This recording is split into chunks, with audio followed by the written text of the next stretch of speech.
this is a very quick executive overview about why we form what we form. ASEAN CIO Association. In fact, today there is also a big question about, is the I still valid? Should we change the CIO to CDO or to C whatever O? Because this whole digital explosion of change of titles, the fundamental, you know, when I first started IT, we were just calling IT managers, or even at the point of time, there wasn't even a title called IT. But right now, you hear CIO, CTO, CDO, CSO, CISO. There's a whole big conversation, but the fundamental is that ASEAN CIO are not limited to only the I or the D or the X. We fundamentally serve the whole regime and conversation on digital transformation and the whole digital literacy towards what we call digital readiness. So this association basically emphasize a lot on experts, people like all of you who is on this live chat. And also we emphasize a lot on sharing experience.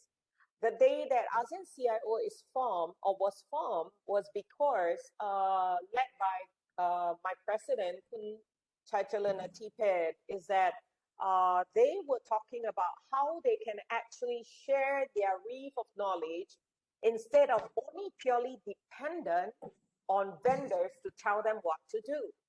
And this came in very interestingly, where everybody wanted to share their experience and tell their stories towards something that is sustainable. And the coming from for ASEAN CIO was also to be able to bridge the friendly relationship across the region other than sharing experience, where I believe the APICA and the, like even for FCCI, you guys are already doing it.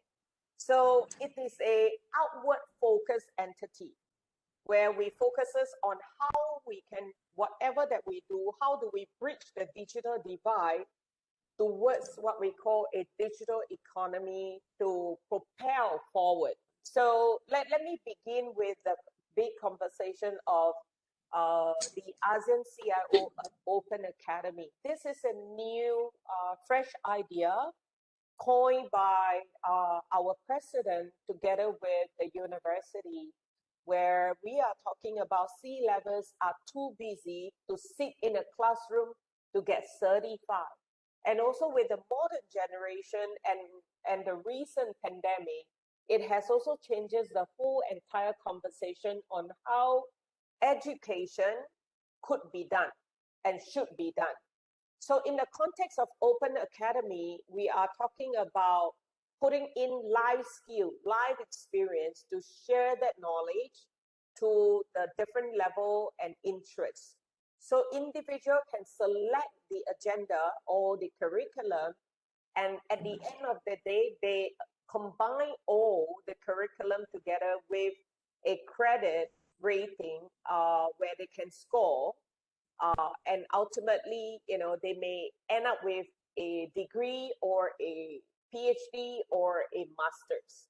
So, but the key emphasis on Open Academy, it comes from real life experience, as in not purely textbook.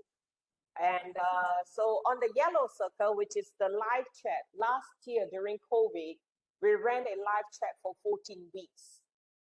We never thought it's gonna be so in demand. And after the end of the 14 weeks, we actually have a lot more requests that came in, and we decided that this year, we're gonna open the series 2, where we focuses very much onto what the country wanted to achieve and share these through the live chat. When we talk about needs and want, we are referring to the digital aspect, whether it is from the angle of digital literacy, digital readiness, digital adoption, and then we talk about digital transformation. Okay, the blue circle basically talks about the ASEAN CIO Forum, which is actually our flagship program where we ran annually since the year we were formed. And last year, we supposed to conduct a physical event in Vietnam, but sadly to say that, with pandemic, a lot of our events were kind of like postponed. If not, it was canceled even before we actually learned much about the online forum. So we're still hopeful that the 8th forum, hopefully in July, possibly can get online, can get into the physical location. If not, I guess we have to push for it online. So we are not sure about the 8th forum, whether if it's gonna be an online or an offline as of now, but it is definitely going to happen. And as for the pink circle, basically we are talking about the ASEAN leadership and coaching program. When we talk about coaching, you hear a lot of time, life coaches. Now, we have actually started this whole huge conversation where our coach comes from all walks and circle. I was being posed a question by one of the government officers that, is it only C level, as in CIO? Is it only that? I said today, with this whole digital era, whether you're CIO or CFO or CEO or whatever O, you generally needs to get to know what is this whole digital conversation. So we have coaches that have huge experience all the way from consulting down to the level of even human resource development. So, but the main spectrum when we do the coaching is that it would be very much focuses on the human aspect as well as a combined with technology. And this program will be officially launched sometime in April. So on to the, it is also one of the programs that we are in the midst of doing a memorandum of understanding, waiting for our president to do the final ink of a signatory to join force with Singapore and US ISS, extending training and training for those that identify that they need to have a certain kind of training. Okay, the kind of like blue purplish bulb, circle emphasizes a lot on the ASEAN digital water. Many people actually ask us why water. Okay. If you were to read enough of this whole climate change and world disaster, a lot of the challenges are coming from water. And water is also a subject that has always been sensitive, that everybody think that it is a government issue. And therefore, we all expect the government to do everything. But if you were to really study deeper into this whole context and conversation, in the water arena, there is a huge use of RFID, sensor, IoT, technology, AI, to be able to do all the prediction and suggestion in terms of making decision for the key leaders in terms of how the technology actually can support the leaders for making decision, and how the people who are using mobile app to be able to feed information to the respective authority to address in terms of like prediction to protection. So on the green circle, it is very clear that we are talking about green leadership, green communities. And if you happen to pay attention to my video earlier, we emphasize a lot about every country to start this whole entire conversation on, and all we need is just one company or one country to start with this whole entire conversation. It's a huge program where we are talking about getting companies to think, act, change, transform the company towards the green exercise. So there are very huge conversation on biocircular green economy, and this is where we take action.